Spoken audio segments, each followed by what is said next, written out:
Simeoni, bonsoir. Bonsoir. Vous êtes l'inventeur, le concepteur, l'initiateur de cette odyssée.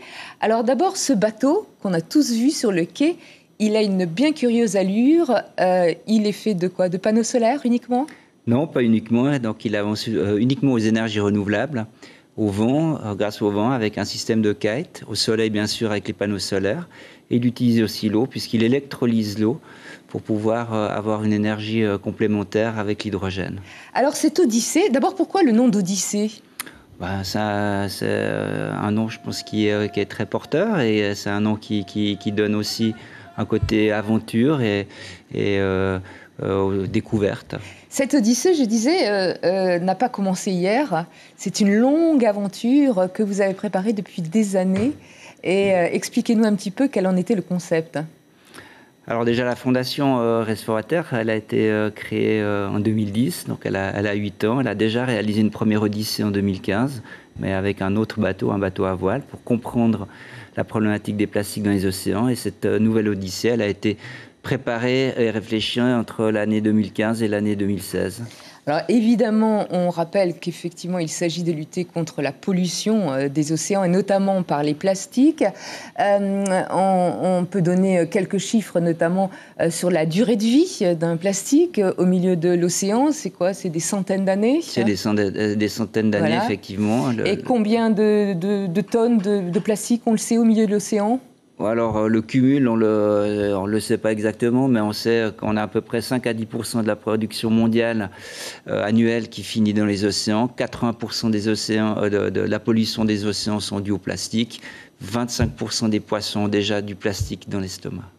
Vous avez choisi quelque chose de différent des autres opérations qui s'occupent de dépollution. On a beaucoup entendu parler de machines roulantes qui ramassaient les plastiques au fond des mers, d'immenses filets. Vous, non. Vous avez décidé, pour qu'il n'y ait plus de plastique en mer, il faut d'abord qu'il n'y ait plus de plastique à terre. Expliquez-nous. Alors déjà, c'est grâce à la première odyssée en 2015, on s'est aperçu que c'était quelque chose de complètement irrationnel et utopique de vouloir nettoyer les océans. Surtout que les plastiques se dégradent en microparticules et la plupart des plastiques coulent. Donc il faut travailler à l'origine, il faut travailler le problème à la source.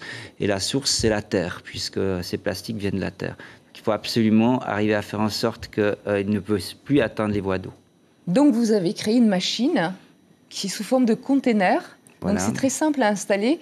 Alors sans rentrer dans la technique, vous faites amener par les populations, on peut schématiser comme ça, les plastiques qu'ils trouvent, et la machine va ingérer ces plastiques et dégager de l'électricité. C'est exactement ça, ça s'appelle la pyrolyse à haute température. Et donc on transforme le déchet plastique en un gaz synthétique et ce gaz synthétique en électricité. Et vous avez déjà installé ces containers dans certains endroits, ça marche ? Alors, on n'a encore pas installé ces conteneurs. On est sur plusieurs projets. Voilà, exactement. Voilà. On est sur plusieurs projets. Par contre, le conteneur fonctionne à Paris puisqu'on collabore avec une société française qui l'a développé. Donc, on a un site qu'on peut appeler pilote ou showroom pour pouvoir inviter les prospects à voir la machine fonctionner.